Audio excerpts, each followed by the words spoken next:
Excel P U college ಅರ್ಪಿಸುವಂಥ ಅಖಾಡ big factory ವಿಶೇಷ ಮತ್ತೆ ಮುಂದುವರಿಸ್ತಾ ಇದ್ದೀನಿ. ದರ್ಶನ್, ಒಂದು ಪ್ರಶ್ನೆ ಇತ್ತು ನಂದು.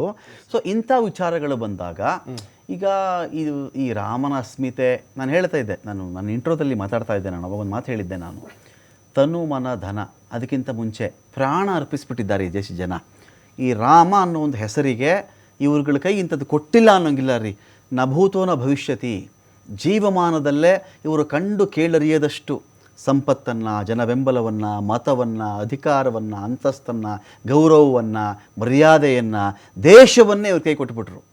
ಇವ್ರ ಕೈಗೆ ಏನು ಕಾರಣ ಕೊಟ್ಟರು ಅಂದರೆ ಇದೇ ಕೇಂದ್ರ ಬಿಂದು, ರಾಮ ಮಂದಿರವೇ ಕೇಂದ್ರ ಬಿಂದು. ರಾಮಂದಿರ ಕೇಂದ್ರ ಬಿಂದುವಾಗಿ ಈಗ ಈ ಕೇಂದ್ರ ಬಿಂದುವಿನಲ್ಲಿ ಇಂಥ ಅರಾಜಕತೆನ ಹೇಗೆಲ್ಲ ಏನು ಬೇಕಾದ್ರೂ ಮಾಡ್ಕೊಂಡು ಹೋಗ್ಬೋದು. ಒಂದು ದೇವಸ್ಥಾನದ ದುಡ್ಡು ಬ್ಯಾಂಕ್ವರೆಗೆ ತೊಗೊಂಡು ಎಣಿಸ್ಕೊಂಡು ನಮ್ಮ ಅಕೌಂಟ್ಗೆ ಹಾಕ್ರಪ್ಪ ಅಂತ ಕೊಟ್ಟರೆ ಅವ್ರು ಇನ್ಯಾರು ಕಾಂಟ್ಯಾಕ್ಟ್ ಕೊಟ್ಟಿರೋದಂತೆ. ಅದು ಬಂದು ಎಣಿಸಿ ಅವ್ರು ತುಂಬಿದಷ್ಟು ತುಂಬಿದ್ರು, ಜೇಬಿಗೆ ಹಾಕೊಂಡ್ರು, ಹೋದರು. ಫಾರ್ಮ್ ಹೌಸು, ಕಾರು, ಐಷಾರಾಮಿ ಕಾರುಗಳು, ಬೈಕು, ಮನೆ, ಸೈಟು, ನಗ ನಾಣ್ಯ. ನೋಡಿ, BJPಯವರಿಗೆ ಧರ್ಮ ಅನ್ನುವಂಥದ್ದು ಕೇವಲ ರಾಜಕೀಯ ವಸ್ತುವಾಗಿ ಅವರು ಬಳಸಿದ್ರು. ಶ್ರೀರಾಮನನ್ನು ಅವರು ಯಾವತ್ತೂ ಹೃದಯದಲ್ಲಿ ಇಟ್ಕೊಳ್ಳಿಲ್ಲ, ಅವರು ಭಕ್ತಿನಲ್ಲಿ ಇಟ್ಕೊಳ್ಳಿಲ್ಲ. ಆ ಶ್ರೀರಾಮನನ್ನ ಜನರ ಭಾವನೆ ಒಳಗಡೆ ತುರುಕಿ ಈ ದೇಶದಲ್ಲಿ ಮಡ್ದವ್ರು ಯಾರು ಸರ್? ಮಡ್ದವರು ಇವತ್ತು ಟ್ರಸ್ಟಲ್ಲಿ ಇದ್ದವರಲ್ಲ, ಇವತ್ತು ಅಧಿಕಾರ ಅನುಭವಿಸ್ತಾ ಇರೋರಲ್ಲ, ಅಥವಾ ಅವ್ರ ಮಕ್ಕಳುಗಳಲ್ಲ.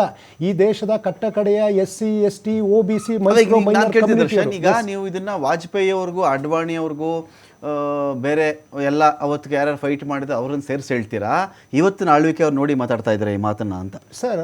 ಮುರಳಿ ಮನೋಹರ್ ಜೋಶಿ, ಕಲ್ಯಾಣ್ ಸಿಂಗ್, PV ನರಸಿಂಹರಾವ್ ಸೇರಿಸಿ ಮಾತಾಡ್ತಾರೆ. ನಿಮ್ಮ ಪಾರ್ಟಿ ಅವರೇ ಅವರು. ಅವ್ರ ಕಾಲದಲ್ಲಿ PV ನರಸಿಂಹರಾವ್, ಕಲ್ಯಾಣ್ ಸಿಂಗ್, ಮುರಳಿ ಮನೋಹರ್ ಜೋಶಿ.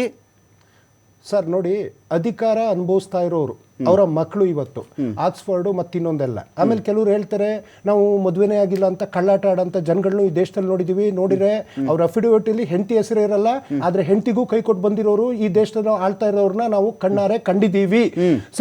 ಇಲ್ಲಿ ಏನು ಗೊತ್ತಾ ಸರ್, ಇವರ ಆಳ್ವಿಕೆನಲ್ಲಿ ಒಂದು ರಫೇಲ್ ಚೋರಿ ಆಯ್ತು ಫೈಲ್ಗಳು, ಇನ್ನೊಂದು ನೋಟ್ ಚೋರಿ ಆಯ್ತು, ಇನ್ನೊಂದು ವೋಟ್ ಚೋರಿ ಆಯ್ತು, ಮತ್ತೊಂದು ನೀಟ್ ಚೋರಿ ಆಯ್ತು.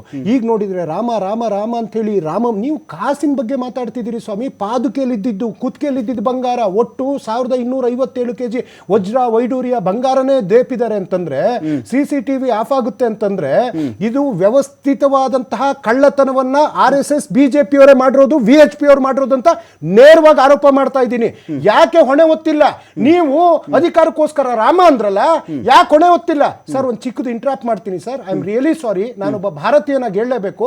ಆಪರೇಷನ್ ಸಿಂಧೂರ್ ಅಂತ ಮಾಡಿದ್ರಲ್ಲ ಸರ್, ಅಲ್ಲಿ 6 ಜನ ನನ್ನ ದೇಶದ ಹುತಾತ್ಮರು ಮಡಿದ್ರು ಸಮೇತ ಅವ್ರಿಗೊಂದು ಗೌರವ ಕೊಡದಾನೆ ಪಾರ್ಲಿಮೆಂಟಲ್ಲೂ ಆ ಹುತಾತ್ಮ ಯೋಧರ ಸಾವನ್ನ ಮುಚ್ಚಿಟ್ಟಂತಹ ಈ ಒಂದು ನೀಚ ಪಕ್ಷ ಅವತ್ತು ಪುಲ್ವಾಮಾ 44 ಜನ ಮಡಿದಂತವ್ರನ್ನ ತಾವು ರಾಜಕೀಯಕ್ಕೆ ಬಳಸ್ಕೊಂಡಂತ ನೀಚ ಪಕ್ಷ ಇವತ್ತು ಶ್ರೀರಾಮನನ್ನ 2024 ತನಕ ತನ್ನ ರಾಜಕೀಯಕ್ಕೋಸ್ಕರ ಬಳಸ್ಕೊಂಡಂತ ಪಕ್ಷ ಇವತ್ತು ನಿಮ್ಮದೇ ಆಳ್ವಿಕೆ, ನೀವೇ ಮಾಡಿರೋ ಟ್ರಸ್ಟ್.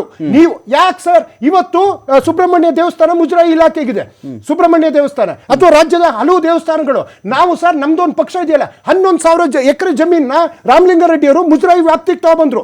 ದೇವಸ್ಥಾನದ ಹಣವನ್ನ ಅಲ್ಲಿನ ಅರ್ಚಕರಿಗೆ, ಅವರ ಮಕ್ಕಳ ಶಿಕ್ಷಣಕ್ಕೆ, ಅವರು ಮಡಿದಾಗ ಅವರ ಮಡದಿಗೆ, ಆ ದೇವಸ್ಥಾನದ ಜೀರ್ಣೋದ್ಧಾರಿಗೆ ಮಾಡಬೇಕು ಅಂತ ಕಾಂಗ್ರೆಸ್ನವ್ರು ಮಾಡಿದ್ರಲ್ಲ. ಇವರ ಅಧಿಕಾರದಲ್ಲಿ ರಾಮನ ಆಸ್ತಿನ ಕಳ್ತನ ಮಾಡುವಂತ ಕೆಲಸ ಮಾಡ್ತಾ ಇರ್ಬೇಕಾದ್ರೆ ಮೋದಿ ಅವರ ಮನ್ ಕಿ ಬಾತ್ ಅಲ್ಲಿ ಯಾಕೆ ರೇಡಿಯೋ ಸ್ವಿಚ್ ಆಫ್ ಆಗಿದೆಯಾ? ಅಥವಾ ಬುಲ್ಡೇಜರ್ಗಳು ಕೇವಲ ಅನ್ಯ ಧರ್ಮದವ್ರ ಮನೆ ಹತ್ರಕ್ಕೆ ಹೋಗ್ತಾವ? ಇವತ್ತು ಯಾರು ಉತ್ತರದಾಯಿ, ಯಾರು ರಾಜೀನಾಮೆ ಕೊಡ್ತಾರೆ? ಹಿಸ್ಟ್ರಿಗಳೇ ಈಗ ಇಲ್ಲಿ ಕಾಂಗ್ರೆಸ್ ಅವ್ರು ಏನೋ ಮಾತಾಡ್ತಾರೆ, JDS ಏನೋ ಮಾತಾಡ್ತಾರೆ. ಇದು ವಿಷಯ ಬಿಟ್ಬಿಡೋಣ, ವಜ್ರದ ಹಿಸ್ಟ್ರಿಗಳೇ ಬಿಟ್ಬಿಡೋಣ, ಅದು ರಾಜಕೀಯ ಅಂತ ಅಂದ್ಕೊಂಡ್ಬಿಡೋಣ. ಒಂದು ದೇವಸ್ಥಾನವನ್ನ ಈಗ ನೀವಿರ್ಲಿ ನಾವಿರ್ಲಿ ಗುರುಗಳೇ, ದೇವಸ್ಥಾನ ಅಂತ ಬಗ್ಗೆ ತಮಿಳ್ನಾಡಲ್ಲಿ ಒಂದು ಆರ್ಡರ್ ಮಾಡಿದ್ರು ವಿಜಯ್, ಮೊನ್ನೆ ನಾನು ಗಮನಿಸ್ತಾ ಇದ್ದೆ.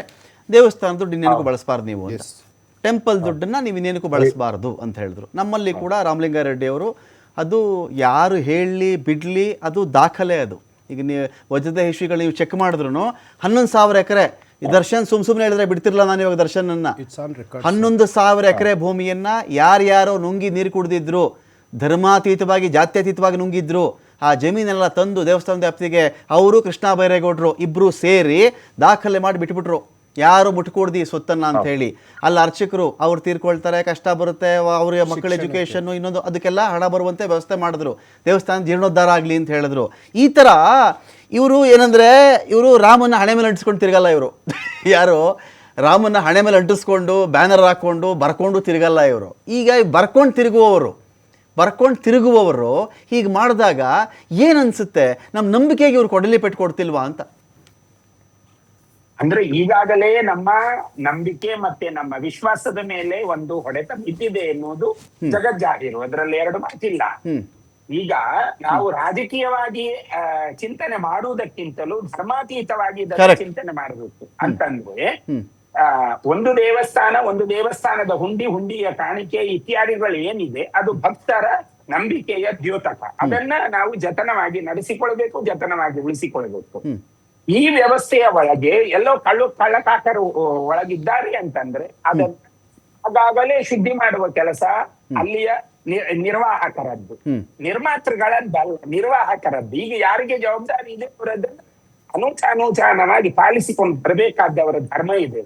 ಇವತ್ತು ಸಾಮಾನ್ಯ ಮನುಷ್ಯ ಇದ್ದವ, ಶ್ರೀಮಂತನಾದ, ರಾಮನ ಸಂಪತ್ತಿನಿಂದ ಶ್ರೀಮಂತನಾದ ಅಂತ ಹೇಳಿದ್ರೆ ಇದನ್ನು ಜನ ಹೆಂಗೆ ಅರಗಿಸಿಕೊಳ್ಳುವುದು? ಅಂದ್ರೆ ಇದು ರಾಮದೇವರ ಸಂಪತ್ತು, ರಾಮದೇವರಿಗೆ ಉಪಯೋಗವಾಗಬೇಕಾದ ಸಂಪತ್ತನ್ನ ನೀವು ಯಾರಾದ್ರೂ ದೀನದಲಿತರು, ಬಡಬಗ್ಗರು ಅವರಿಗೆ ಕೊಟ್ಟು ರಾಮನ ಕೃಪೆಯನ್ನ ಅನುಗ್ರಹಿಸಿ.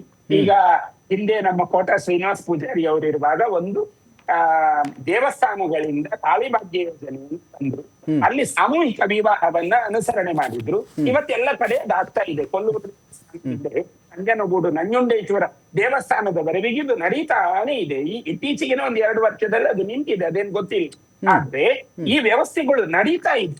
ಹಾಗಾಗಿ ನಾವೇನ್ ಹೇಳೋದು, ಅಂತಹ ಧರ್ಮ ಕಾರ್ಯಕ್ಕೆ ವಿನಿಯೋಗಿಸಬೇಕಾದ ಈ ಸೊತ್ತುಗಳನ್ನ ಯಾವುದೋ ಒಬ್ಬ ಒಳಗಿರುವಂತಹ ನೌಕರ ಇದನ್ನ ಜೀರ್ಣ ಮಾಡಿಕೊಳ್ತಾನೆ. ಇನ್ನು ಅದರ ಒಟ್ಟಿಗೆ ನೋಡಿ, ಇಲ್ಲಿ ಒಂದು ವ್ಯವಸ್ಥೆ ಮಾತ್ರವಲ್ಲ, ಎಲ್ಲರ ಹೆಸರಿದೆಯಲ್ಲ. ಅಂದ್ರೆ ಬ್ಯಾಂಕಿನವರು ಇದ್ದಾರೆ, ಯೋಧರ ಹೆಸರು ಬಂದಿದೆ, PCP ಅವರ ಹೆಸರು ಬಂದಿದೆ. ಅಂದ್ರೆ ಎಲ್ಲರೂ ಇದ್ರೊಳಗೆ ಹೆಂಗೆ ಬಂದ್ರು? ಇದು ಒಂದು ಬಹಳ ತುಂಬಾ ನಮ್ಗನ್ನಿಸುವುದು SIT ಏನ್ ರಚನೆ ಆಗಿದೆ, ಸನ್ಮಾನ್ಯ ಆದಿತ್ಯನಾಥ್ ಯೋಗಿ ಅವರಲ್ಲಿ ಏನು ಈಗ ತೀರ್ಮಾನ ತಗೊಂಡಿದ್ದಾರೆ, ಇದನ್ನ ಬೇರು ಮಟ್ಟದಿಂದಲೇ ಶುರು ಮಾಡ್ಬೇಕು ಅಂತ ನಮಗನ್ನಿಸುವುದು ತನಿಖೆಯನ್ನು.